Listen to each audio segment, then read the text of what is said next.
selamat siang. Perkenalkan, nama saya Francisca Sore. Pada kesempatan ini, saya akan menyampaikan rangkuman materi pertemuan pertama, yaitu mengenai anggaran dalam perusahaan. Nah, yang pertama nih, mengapa anggaran disebut sebagai alat perencanaan dan pengendalian dalam bisnis? Jadi, anggaran disebut sebagai alat perencanaan karena anggaran digunakan perusahaan untuk merencanakan kegiatan yang akan dilakukan di masa depan. Jadi, melalui anggaran, perusahaan dapat memperkirakan biaya, berapa pendapatan yang akan diperoleh dan berapa biaya yang akan dikeluarkan dalam periode tertentu, misalnya dalam 1 tahun. Nah, sebagai alat perencanaan, anggaran juga berfungsi sebagai alat pengendalian.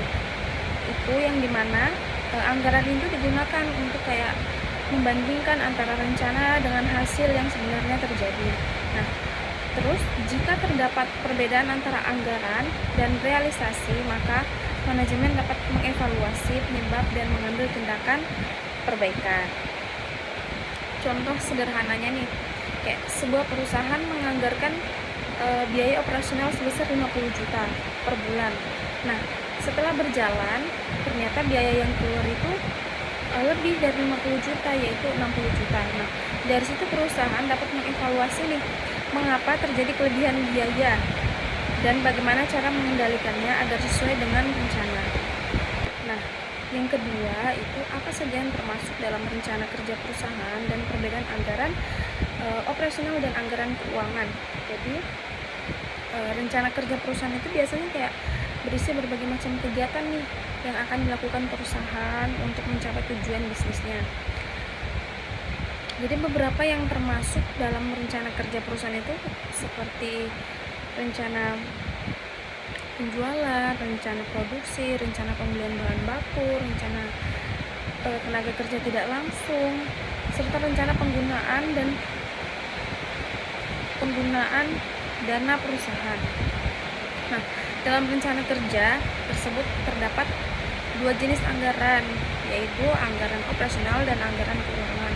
Nah, untuk anggaran operasional itu adalah anggaran yang berkaitan dengan kegiatan utama perusahaan sehari-hari, seperti produksi, penjualan, dan biaya operasional.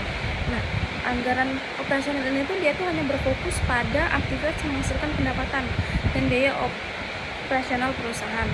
Contohnya itu kayak anggaran penjualan, anggaran produksi, dan anggaran biaya bahan baku. Nah, sedangkan kalau anggaran keuangan adalah anggaran yang berkaitan dengan kondisi keuangan secara keseluruhan. Jadi seperti kayak arus kas, kebutuhan modal, dan laporan keuangan yang akan direncanakan. Nah, contoh dari laporan keuangan itu ada laporan kas, ada anggaran kas, anggaran neraca, dan anggaran laporan laba rugi. Jadi perbedaan antara anggaran operasional dan anggaran keuangan yaitu kalau anggaran operasional itu fokus pada kegiatan operasional perusahaan, sedangkan kalau anggaran keuangan itu fokus pada kondisi dan perencanaan keuangan perusahaan. Yang ketiga itu mengapa faktor perilaku manusia perlu diperhatikan dalam evaluasi anggaran. Nah, jadi faktor perilaku manusia penting diperhatikan nih dalam evaluasi anggaran karena anggaran itu tidak hanya berkaitan dengan angka saja, tetapi juga dengan orang yang menjalankannya. Keberhasilan anggaran itu dipengaruhi oleh sikap, motivasi, tanggung jawab karyawan maupun manajer dalam melaksanakan anggaran tersebut. Nah, jika karyawan terlibat dalam penyusunan anggaran, biasanya mereka akan lebih kayak bertanggung jawab untuk mencapai target yang telah ditetapkan. Nah, sebaliknya jika anggaran itu terlalu berat atau tidak realistis, karyawan bisa kehilangan motivasi sehingga kinerja menurun. Nah, jadi oleh karena itu, dalam evaluasi anggaran, perusahaan perlu mempertimbangkan faktor manusia seperti komunikasi yang baik, motivasi kerja, dan kerjasama antara bagian anggaran agar dapat berjalan dengan efektif. Demikian rangkuman materi mengenai anggaran sebagai alat perencanaan dan pengendalian dalam perusahaan. Terima kasih.